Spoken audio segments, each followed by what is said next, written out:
தேவன் வார்த்தையாகவே இருக்கிறார். வார்த்தையை அன்றி தேவன் இல்லை என்பதை திட்டமாய் நீங்கள் தெரிந்து விடுங்கள். இயேசு கிறிஸ்துவ மதத்தை ஸ்தாபிக்கிறதுக்காக வரல, மனிதர்களுக்கு நன்மையை கொடுப்பதற்காக வந்தார். நம்பிக்கையே இல்லைன்னு சொன்னா நம்பிக்கை இருக்கிறது, அது தேவனுடைய வார்த்தைக்குள்ள இருக்கிறது. அருமையானவர்களே, கர்த்தர் நல்லவர் பார். எந்த தீமைக்கு அவர் காரணர் அல்ல, எந்த பிரச்சனைக்கு அவர் காரணர் அல்ல. நிச்சயமாகவே நமக்கு ஒரு முடிவு இருக்கிறது. என்னன்னு கேட்டா அது வெற்றி தான்.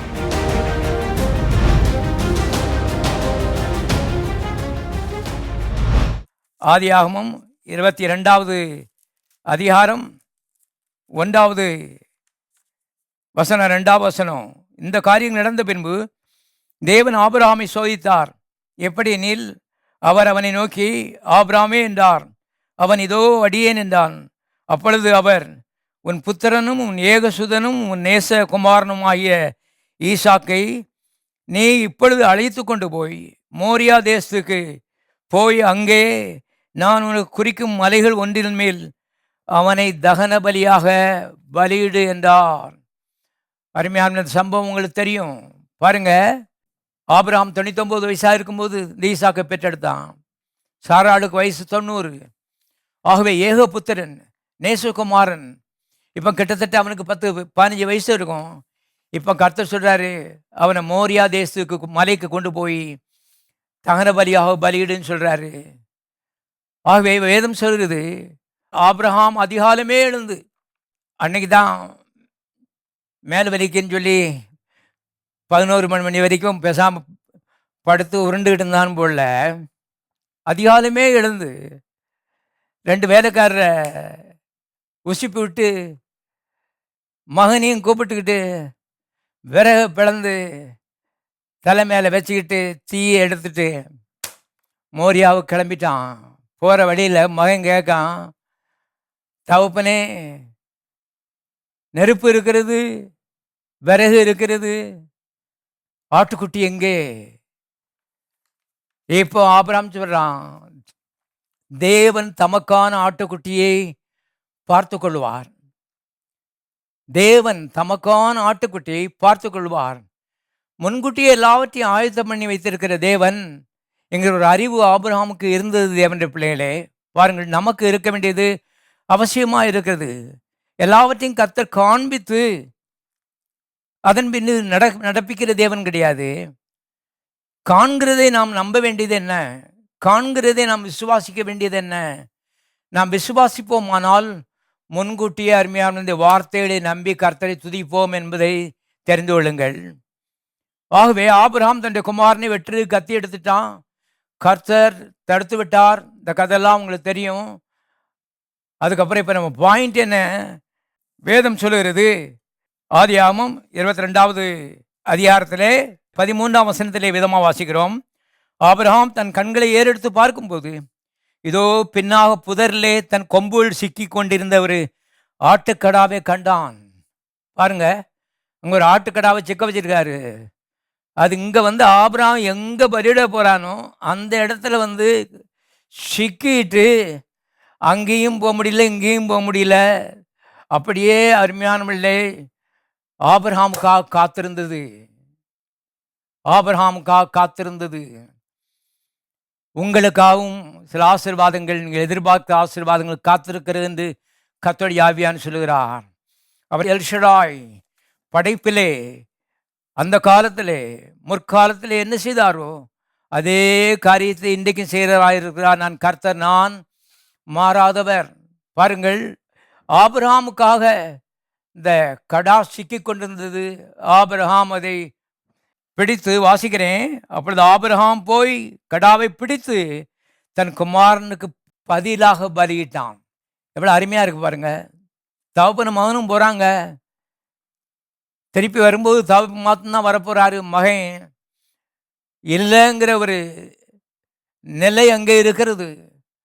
ஆனால் அருமையானவர்களே, அவனுக்கு பதிலாக ஒரு கடாவை சிக்க வச்சு அந்த கடாவை பலியிட சொல்லி ஈசாக்குக்கு நீண்ட ஆயுளை கொடுத்தார். ஈசாக்கு வர வர பலத்து மகா பெரியவனானான் என்று வேதம் சொல்கிறது. அருமையானவர்களே, இப்படிப்பட்ட ஆசீர்வாதங்களை ஈசாக்குக்கு கர்த்தர் வைத்திருந்தார்.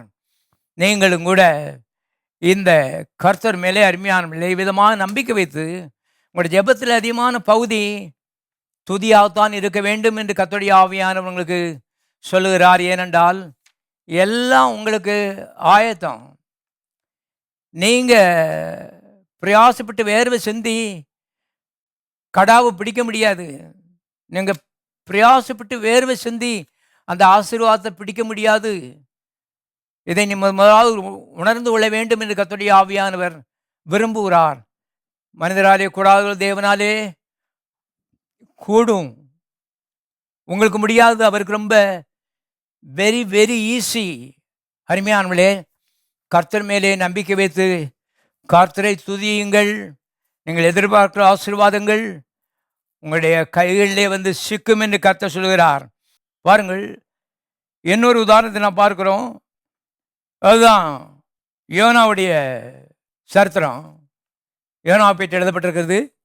வாசிக்கலாம். யோனாவின் புஸ்தகம், யோனா 1வது அதிகாரம் 1வது வசனம். அமித்ஷாயின் குமாரனாகிய யோனாவுக்கு கர்த்தருடைய வார்த்தை உண்டாகி, நீ எழுந்து மகாநகரமாகிய நினிவேக்கு போய் அதற்கு விரோதமாக பிரசங்கி, அவருடைய அக்கிரமம் என் சமூகத்தில் வந்து எட்டினது என்றார். அப்பொழுது யோனா கர்த்தருடைய சமூகத்திலிருந்து விலகி தர்ஷீஷுக்கு ஓடி போகும்படி எழுந்து யோப்பாவுக்கு போய் தர்ஷீஷுக்கு போகிற ஒரு கப்பலை கண்டு கூலி கொடுத்து தான் கர்த்தருடைய சமூகத்திலிருந்து விலகும்படி அவர்களோட தர்ஷீஷுக்கு போக கப்பல் ஏறினான். பாருங்க, இவன் ஆப்போசிட் டைரக்ஷனில் போகிறான். அங்கே போய் கூலி கொடுத்து டிக்கெட் வாங்கி வேற ஊருக்கு பயணம் பண்ணிட்டு இருக்கிறான். வேதம் சொல்லுகிறது, கர்த்தர் பெருங்காற்றை கடலிலே வரவிட்டார். கர்த்தருடைய வார்த்தைக்கு கீழ்ப்படியாமல் இருக்கும் பொழுது அருமையானவர்களே, பெருங்காற்றை அனுமதிப்பதற்கு கர்த்தர் கட்டாயப்படுத்தப்படுகிறார். கர்த்தருடைய கரங்கள் கட்டப்படுகிறது. விசுவாசிகளுக்கு உதவி செய்ய முடியாதபடி கர்த்தருடைய கரங்கள் கட்டப்படுகிறது. என்றால் கர்த்தருடைய வார்த்தை ஒரு கொடையை போல, வேலியை போல நமக்கு பாதுகாவலாக கொடுக்கப்பட்டிருக்கிறது என்பதை திட்டமாய் நீங்கள் அறிந்து கொள்ளுங்கள். அருமையான விசுவாசிகளே, தேவன் உங்களை நேசிக்கிறார். தேவன் உங்களின் அன்பாக இருக்கிறார். உங்களுக்கு தீமை வரும்பொழுது எல்லாரும் வருத்தப்படுற காட்டிலும் மிகவும் அதிகமாக வருத்தப்படுகிறவர் கர்த்தர். ஆனால் கர்த்தருடைய வார்த்தை மீறப்படும் பொழுது கர்த்தருடைய கரங்கள் கட்டப்படுகிறது. அதுதான் ஆதாமுடைய வாழ்க்கையிலே நடந்தது. பாருங்க, யோனாவுடைய வாழ்க்கையில் பாருங்க, பெருங்காற்று அங்கே கடல் கொந்தளிப்பு ஏற்பட்டது. கடைசியில் எல்லாம் சீட்டு போட்டாங்க. யோனா மேலே விழுந்துச்சு. யோனாட்ட கேட்டாங்க, அவன் உண்மையை சொல்லிட்டான். அவன் சொன்னான், என்னத்துக்கு உள்ளே போட்டுட்டீங்கன்னா, கடலுக்குள்ளே போட்டிங்கன்னா உங்களுக்கு கடல் அமர்ந்துடும், கப்பல் பயணம் இனிதாக இருக்குன்னு சொன்னான். நம்ம பாயிண்ட் என்னன்னு கேட்டிங்கன்னு சொன்னால், அருமையானவர்களே, 15ஆம் வசனம் சொல்கிறது, யோனாவை எடுத்து சமுத்திரத்திலே போட்டு விட்டார்கள். சமுத்திரத்தின் மும்முரம் அமர்ந்தது. அப்பொழுது அந்த மனுஷர் கர்த்தருக்கு மிகவும் பயந்து கர்த்தருக்கு பலியிட்டு பொருத்தனைகளை பண்ணினார்கள். யோனாவை விழுங்கும்படி ஒரு பெரிய மீனை கர்த்தர் ஆயத்தப்படுத்த இருந்தார். அந்த மீன் வயிற்றிலே யோனா இராப்பல் 3 நாள் இருந்தான். பாருங்க, யோனா இன்னும் கடலுக்குள்ள வரல, ஆனால் மீன் முன்கூட்டியே ஆயத்தமாக இருக்குது. மிருகங்கள் எவ்வளவு தூரம் தேவனுடைய வார்த்தைக்கு பயப்படுகிறது. ஏனால் தேவன் எவ்வளவு பெரியவர் என்ற உணர்வு ஐந்தறிவுள்ள அந்த பிராணிகளுக்கு அதிகம் இருக்கிறது சத்தியவேதம் போதிக்கிறது. அருமையானவர்களே, பாருங்கள், ஒரு கப்பல் மாத்திரம் கடலில் போகல, நிறையா கப்பல் போயிருந்துருக்கலாம். எந்த கப்பல்லேருந்து விழ போகிறாங்கிறது மீனுக்கு எப்படி தெரியும்? யோசித்து பாருங்க. ஒவ்வொரு கப்பலா தேடி தேடி தெரிகிறது. எங்கே யோனா, எங்கே யோனா, எங்கே யோனா என்பது தான் அதனுடைய ஒரே கேள்வியாக இருக்குது. ஏன்னா தேவன் சொல்லியிருக்கிறாரு, வருவான், வந்தா விழுங்கணும், உனக்கு 3 நாள் கம்பல்சரி ஃபாஸ்டிங்கு, எதுவும் சாப்பிடக்கூடாது, டைஜஸ்ட் பண்ணக்கூடாது. டைஜஷன் நடந்துச்சுன்னு சொன்னா யோனா ஒரு வழியாக வருவான். அவனை பத்திரமா கொண்டு கரையில் நீ கக்க வேண்டும் என்று கட்டளை கொடுத்திருந்தார். அப்படியே மீன் கீழ்ப்படிந்தது. அருமையான கவனிங்கள். இதில் நம்ம பாயிண்ட் என்ன சொன்னால், யோனா கடலில் விழுறதுக்கு முன்னாடி அவனை பத்திரமாக விழுங்கி வைத்து கொள்ளும்படி மீன் காத்திருந்தது. முன்கூட்டியே ஆயத்தப்படுத்தி வைக்கிற கர்த்தர் உங்களுக்காக அருமையானவர்களே என்ன தேவையோ அது முன்கூட்டியே ஆயத்தப்படுத்தி வைத்திருக்கிறார். நீங்கள் செய்கிற காட்டும் சிறப்பாக அவரால் செய்ய முடியும் என்பதை நம்புங்கள். நம்புங்கள் தேவனுடைய பிள்ளைகளே. நம்முடைய தேவன் மகா பெரியவர். நான் கூட கொஞ்சம் தேவனை பற்றி தெளிவு ஞான அறிவு வர ஆரம்பிக்கிறது. அவர் தேவனை பற்றி பார்க்கும் பொழுது தேவன் மகா பெரியவர் என்பது அருமையான கொஞ்சம் புலப்படுகிறது.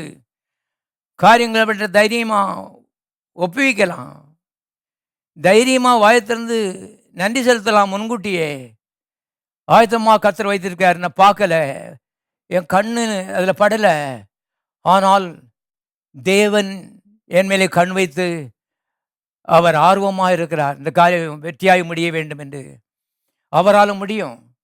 கவனிங்க, மீன் காத்திருக்குங்கிறது யோனாவுக்கு ஒன்றும் தெரியாது. இதோட க்ளோஸ் செத்தம் தான் யோசித்தான். ஆனால் மீன் அருமையான பத்திரமாக அவனை வயிற்றுக்க வச்சு 3 நாள் சாப்பிடாம இவனால் அது கஷ்டப்பட்டு பாருங்க. அருமையானவர்களே, ஆகவே கீழ்ப்படியாமல் என்பது நமக்கு கஷ்டம் மாத்திரமல்ல, சுற்றி இருக்கிறவர்களுக்கும் கஷ்டம், நம்முடைய குடும்பத்துக்கும் கஷ்டம், எல்லாருக்கும் கஷ்டம். ஆகவே கீழ்ப்படியும்படி கர்த்தர் நம்மை அழைக்கிறார்.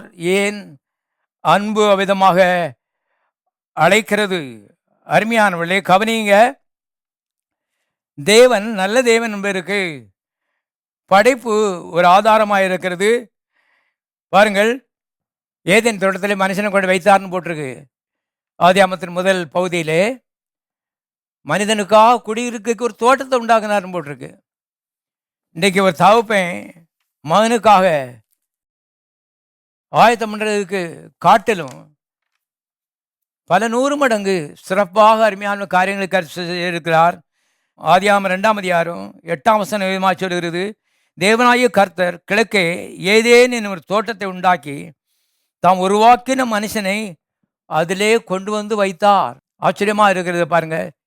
இவனுக்காக ஒரு தோட்டம், அருமையால் உங்களுக்காக இயேசு அனுப்பினார். உங்களுக்காக அவர் சிலுவையிலே தொங்கிட்டார். உங்களுக்காக அவரை நரகத்திலே உலாவிட்டார், பாடுபட வைத்தார். உங்களுக்காக அவரை உயிரோடு எழுப்பினார்.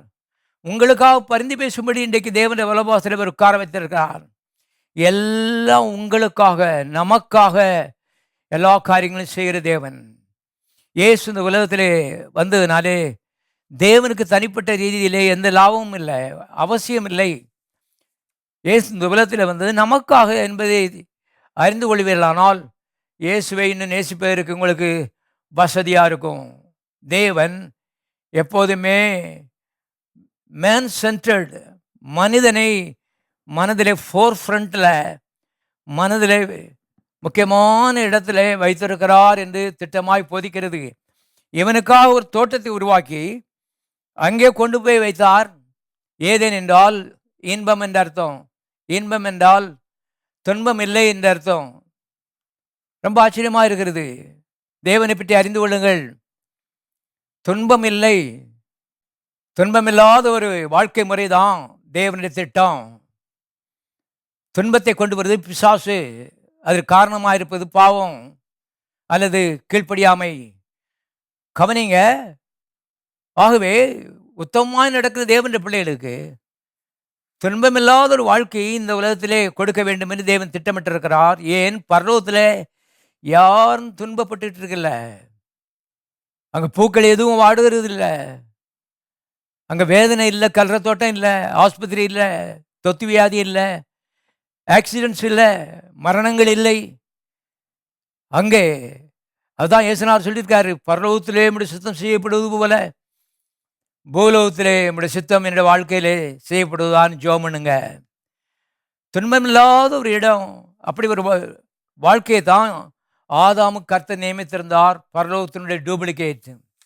ஆனால் என்னைக்கு பிசாசுக்கு செவி கொடுத்தானோ, பாவமும் பாவத்தின் பலனாகிய மரணமும் ஆதாமையும் அந்த சந்ததியும் ஆட்கொண்டது.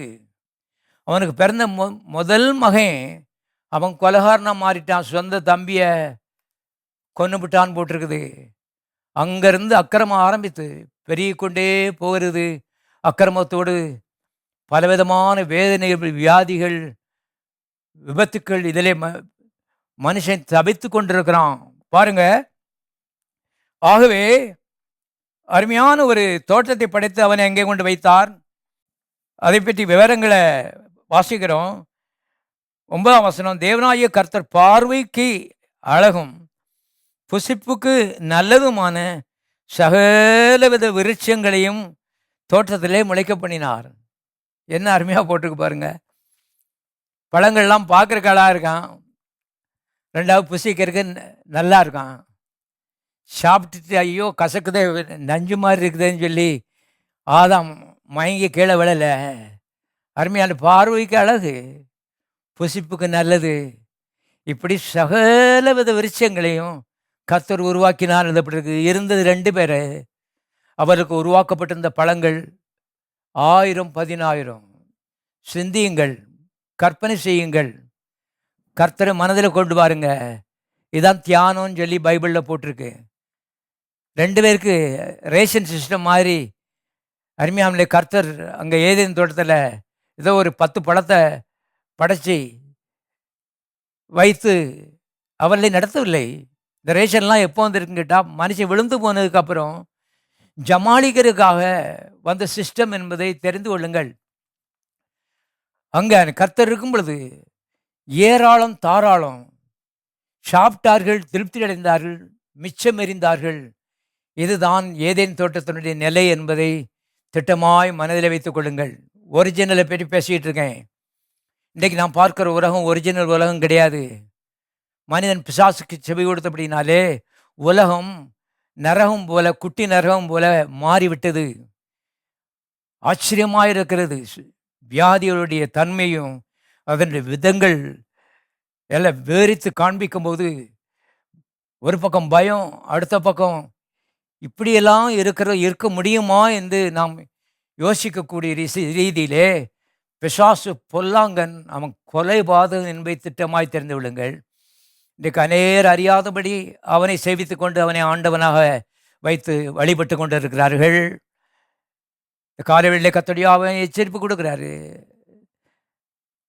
இந்த சுவிசேஷத்துக்கு செவி கொடுத்து இந்த நல்ல வாழ்க்கைக்கு நேராக ஓடிவா, நான் காத்திருக்கிறேன், என்னிடத்தில் வருகிற எவனையும் நான் புறம்பே தழுவதில்லை என்று கர்த்தர் அழைப்பு கொடுத்து கொண்டு இருக்கிறார்.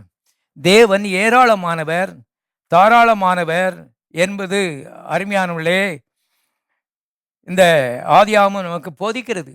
பாருங்க, எதையுமே வச்சுக்க தொட்டுக்கன்னு சொல்லி கர்த்தர் படைக்கலை. ஏன்பா மிச்சம் போட்டேன்னு சொல்லி அவன்கிட்ட போய் கர்த்தர் விடிய காலம் சண்டை போட்டாருன்னு பைபிளில் போடல. அவரை சாப்பிட்டது கொஞ்சம், மிச்சம் போட்டது ஏராளம் ஏராளம் ஏராளம். படித்தவர் சிந்தியுங்கள். 2 பேர் தான் இருக்காங்க. சகல விதமான விருட்சங்கள், தௌசண்ட்ஸ், ஆயிரக்கணக்கில் படைத்திருந்தார். சில மரங்களுடைய கனிகளை அவர் தொட்டே பார்க்கல, முடியல, நேரம் இல்லை. பாருங்க, இப்படி தான் கர்த்தர் அருமையான கர்த்தரால் ஆயிட்டு ஆச்சரியமாக இருக்கிறது என்று படைக்கிற கர்த்தர் உங்களுடைய வாழ்க்கையிலும் அவ்விதமாய் செய்வது தேவனுடைய திட்டமாக இருக்கிறது. என்னுடைய வாழ்க்கையிலே ஓரளவு கொஞ்சம் அவ்விதமாய் செய்திருக்கிறார். எவனையும் மேன்மைப்படுத்தும் பலப்படுத்தும் உம்மாலே ஆகும் என்று சத்தியவேதம் சொல்லுகிறது. உங்களுக்கு அது பொருந்தும். கர்த்தர் உங்களுக்கு அப்படி செய்வார் என்றால் அவருடைய சுபாவமே அப்படித்தான். வேதத்திலே பல ஆதாரங்களே அருமையான நாம் பார்க்கிறோம். ஒரு சில ஆதாரங்களை சீக்கிரமாக சுட்டி காட்டி நான் முடித்து விடுகிறேன். பாருங்கள், 5000 மக்கள் காத்திருந்தார்கள் இயேசுவினுடைய வார்த்தைக்காக. மக்கள் 3 நாள் வரைக்கும் சாப்பிடாம கர்த்தருடைய வார்த்தைக்கு செவி கொடுக்கிறதுக்காக வனாந்தரத்தில் காத்திருந்தார்கள் சொல்லி வேதம் சொல்கிறது. ரொம்ப ஆச்சரியமாக இருக்கிறது. பாருங்க, 3 நாள் சாப்பிடல, தண்ணி குடிச்சாங்களோ நம்ம தெரியாது. அப்படிப்பட்ட ரீதியில் பாருங்க, கர்த்தர் சீசரை பார்த்து கேட்காரு, இவங்களுக்கு பசியாக இருக்காங்களே, என்ன செய்யலாம் அப்படின்ட்டு. பாரு, அவன் சொல்கிறான், 200 பணத்துக்கு அப்பம் வாங்கிட்டு வந்து இங்கே வந்து இவங்களுக்கு பரிமாறினாலும் ஒன்றும் பத்தாதே அப்படின்னு சொல்கிறான். அவர் கேட்காரு, உங்ககிட்ட என்ன இருக்குதுன்ட்டு. இவன் சொல்கிறான், என்கிட்ட 5 அப்பமும் 2 மீனும் மாத்திரம் இருக்குது, அது எம்மாத்திரம்னு சொல்கிறான். கர்த்தர் சொல்கிறார், அது என்கிட்ட கொண்டு வா, என்கிட்ட கொண்டு வா. அருமையான வேதம் சொல்லுகிறது, அவர் கைகளை உயர்த்தி ஆசீர்வதித்து சீஷர்ட்டு திரும்பி கொடுத்தாரு, கொடுத்து பரிமாறுங்கன்னு சொன்னார். பாருங்க, அது 5000 பேர் சாப்பிட்டு திருப்தி அடைந்து 12 கூடை நிறைய மிச்சம் எடுத்தாங்கன்னு போட்டிருக்கு. ஒரு நாள் நான் வேதத்தை வாசித்து கொண்டு கர்த்தருடைய ஆவியானவர் சொன்னார், என்னுடைய மக்கள் சாப்பிடுவதும் திருப்தி அடைவதும் மிச்சம் எடுப்பதும் சேர்த்து வைப்பதும் என்னுடைய மாறாத திட்டமாக இருக்கிறது. ஏதேன் தோட்டத்தில் அதைத்தான் செய்தேனா, வனாந்தரத்தில் புதிய ஏற்பாட்டில் விதமாக தான் செய்து காட்டினேன். ஆகவே இல்லை என்ற பேச்சுக்கு என்னுடைய சொல்லகராதிலே இடம் இல்லை. இங்கே முன்னால் இல்லாமல் இருந்திருக்கலாம், இப்போ கர்த்தர் இயேசு உள்ளே வந்து விட்டார். அவரை பார்க்கணும், விசுவாசிக்கணும், நம்பணும். காரணம், உங்களை ஆசீர்வதிப்பதற்கென்றே வந்திருக்கிறார், உங்களுடைய குறைவை நிறைவாக்குவதற்கே வந்திருக்கார், அந்த பிரச்சனை தீர்ப்பதற்கென்றே அவர் வந்திருக்கிறார். அந்த குறைவுகளோடு இழுத்து ஜமாளிச்சுட்டு அப்படி பரலோகத்துக்கு போயிடலான்னு சொல்லி திட்டம் போடாதீங்க. இதற்கு இடையிலே அவருடைய திட்டம் உங்களுடைய வாழ்க்கையிலே நிறைவேறுவதற்கு இடம் கொடுங்க. ஏதேன் தோட்டத்தின் திட்டத்தை உங்களுடைய வாழ்க்கையிலே அவர் வைத்திருக்கிறார். அதுக்கப்புறம் பரலோகம். இப்போ நீங்கள் பரலோகத்துக்கு போகிறேன்னு சொல்லி அவசரப்படாதீங்க. பரலோகத்துக்கு கர்த்தர் கொண்டு போவார், அது இருக்கிற பெஸ்ட்டு. அதுக்கு இடையில பெட்டர் ஒன்று இருக்குது, அதுதான் ஏதேன் தோட்டம். அருமையான அதை நீங்கள் டேஸ்ட் பண்ண வேண்டும் என்று இந்த காலை வெளியே கர்த்தர் உங்களுக்கு அழைப்பு கொடுக்குறார். உன்ட்ட இருக்கிறது வந்து 5 அப்பம், அந்த 2 மீன், அந்த கொஞ்சம். எங்கள் ஊழியம்லாம் 5 அப்பம் 2 மீன் ஊழியம்தான், ஒன்றுமில்லை. இந்த சபை ஆரம்பிக்கும்போது 3 பேர் வந்தாங்க. அடுத்த வாரத்தில் பார்த்தா அந்த 3 பேர் இருக்க மாட்டாங்க, வேறு 3 பேர் வந்து உட்காந்துருப்பாங்க. அப்படி தான் இருந்தது. இன்றைக்கு ஆயிரக்கணக்கான மக்கள் வருகிறார்கள். தேவனாலே எல்லாம் கூடும். அம்மிக்கு குலிக்கு சரிந்து விடும்படி நன்றாக இழந்து மடியிலே அளந்து போடுகிற கர்த்தர் நம்முடைய கர்த்தராக இருக்கிறார். ஆகவே உங்களுடைய வாழ்க்கையிலே அவருடைய திட்டம் நிறைவேறட்டும், அவருடைய நாமம் மகிமைப்படட்டும், அவர் உள்ளம் சந்தோஷப்படட்டும், அவர் உங்களை அழைத்த நோக்கம் நிறைவேறட்டும். அதுக்கப்புறம் பரலோகத்துக்கு போகலாம், அவசரப்படாதீங்க. இந்த தேவன் நல்ல தேவன், அதுதான் சுவிசேஷம். இதை உங்களுக்கு நாங்கள் அறிவிக்கிறோம். இவரை ஏற்றுக்கொள்ளுங்கள். உங்களுடைய குடும்பத்தில் இருக்க எல்லா இருட்டையும் இவர் நீக்கி வெளிச்சமாக்குவார். உங்களுடைய வாழ்க்கை ஒளிமயமாக மாறும். ஜெபிப்போம். பரலோக பிதாவை நன்றியோடு நாம் துதிக்கிறோம். ஒளியின் தேவனை நாம் துதிக்கிறோம். இருட்டை மாற்றுகிறவரே நாம் துதிக்கிறோம். குறைவை மாற்றுகிறவரே, பாவத்தை மன்னிக்கிறவரே, வியாதியை குணமாக்குகிறவரே நாம் துதிக்கிறோம். மக்களுக்கு நம்முடைய வார்த்தை நன்மை செய்யும்படி நான் ஜெபிக்கிறேன். வார்த்தை விருதாவை திரும்பாதுன்னு சொன்னீர் ஆண்டவரே. இந்த வாழ்க்கையில் கர்த்தாவே அற்புதங்கள் நடக்கிறது என்று நாங்கள் விசுவாசிக்கிறோம். இன்றைய ரட்சணி நாள் வார்த்தை கர்த்தாவே மக்களை எல்லா ரீதியிலும் சந்தித்து அவருடைய வாழ்க்கை தேவையை கர்த்தாவை நிறைவாக்குகிறது. அதற்காக உமக்கு நன்றி தகப்பனே, உமக்கு ஸ்தோத்திரம். எல்லாரையும் ஆசீர்வதிக்கும்படி இயேசுவின் நாமத்தில் நான் ஜெபிக்கிறேன். சுவிசேஷத்தை கர்த்தாவே நாங்கள் கனப்படுத்துகிறோம். அது தகப்பனே, இந்த மக்கள் அதை கனப்படுத்தும்படி அவர்களுக்கு உதவி செய்வீராக. அப்படி செய்ததற்காக உமக்கு நன்றி இயேசுவின் நாமத்தில் பிதாவே.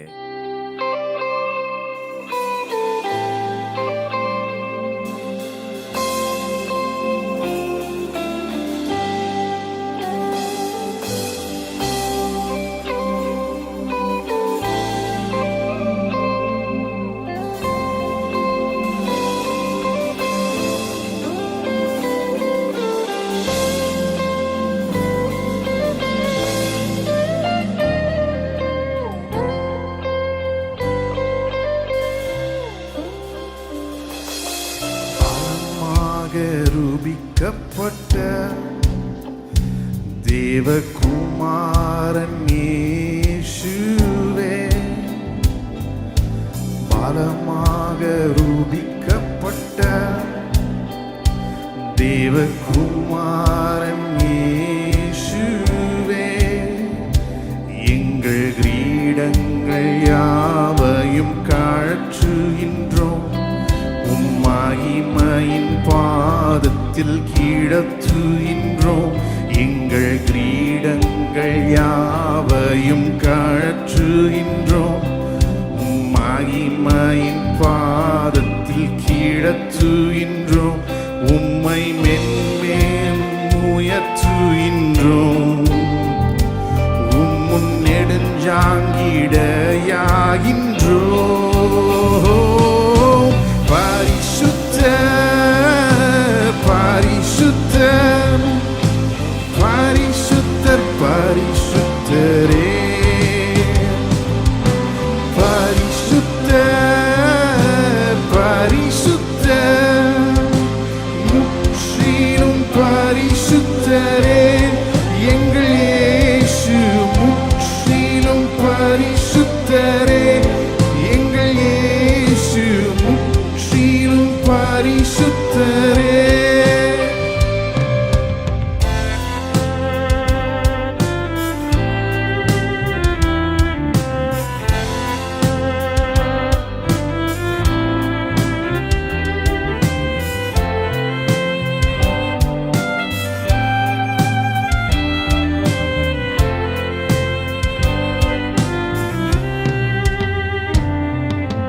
ஜீவனின் மார்க்கத்தை மாம்சத்தின் தீரை வழி தந்தவரே, திரையினுள் பிரவேசிக்க இரத்தத்தால் தைரியம் தந்தவரே, தேவனின் வீட்டிற்கு அதிகாரியே, புது உடன்படிக்கையின் மத்தியஸ்தரே, தேவனின் வீட்டுக்கு அதிகாரியே, புது உடன்படிக்கையின் மத்தியஸ்தரே, நீ மென்மேலும் பரிசுத்தரே, நீர் மென்மேலும் பரிசுத்தரே. பரிசுத்தர் பரிசுத்தர் பரிசுத்தர் பரிசுத்தரே, பரிசுத்தர் பரிசுத்தர் முற்றிலும் பரிசுத்தரே. எங்கள் இயேசு முற்றிலும் பரிசுத்தரே. எங்கள் இயேசு முற்றிலும் பரிசுத்தரே. பலமாக ரூபிக்கப்பட்ட தேவகுமாரன் இயேசுவே, பலமாக ரூபிக்கப்பட்ட தேவகுமாரன் இயேசுவே, எங்கள் கிரீடங்கள் யாவையும் கழற்றுகின்றோம். மகிமையின் பாதத்தில் கீழத்துகின்றோம். எங்கள் கிரீடங்கள் யாவையும் கழற்றுகின்றோம். உன் மகிமையின் பாதத்தில் கீழத்துகின்றோம்.